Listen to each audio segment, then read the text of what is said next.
এর আগেও তারা নান্নুর উপরে একটা হামলা করে, বেশ মারধর করে। সেখানে তারা আসলে এই আওয়ামী লীগ ক্ষমতার কারণে তাদের ক্ষমতার ডবটে ওই সময় কেস কাটাগুলো কিন্তু আমাদের সুস্থভাবে করতে দিই নাই। নান্নুকে যে এর আগে তারা মারিছিল ওই কেসটাও তারা আমাদের নান্নুর পক্ষে যে আসামিগুলি কোর্টে জাতি দেই নাই, যার ফলে ওই কেস ওইভাবে তামার ঝাঁ পড়িয়ে আসছে, ওর কোনো বিচার আমরা পাই নাই। এই যে নিয়ে এসে এরা যে রূপ সাহেব পাশ করলো, রূপ সাহেব পাশ করার পরে তাদের একটা অহংকার এবং তাদের একটা পুরো ভাব এসে গেল।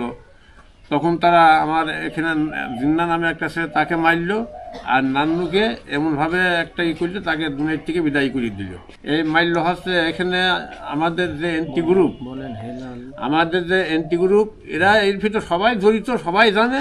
তার ভিতরে ওখানে প্র্যাকটিক্যাল ওখানে গিয়েছিল আমার চাচাতো ভাই এটা আবদুল্লাহ, ওরা মাটির থেকে আসলে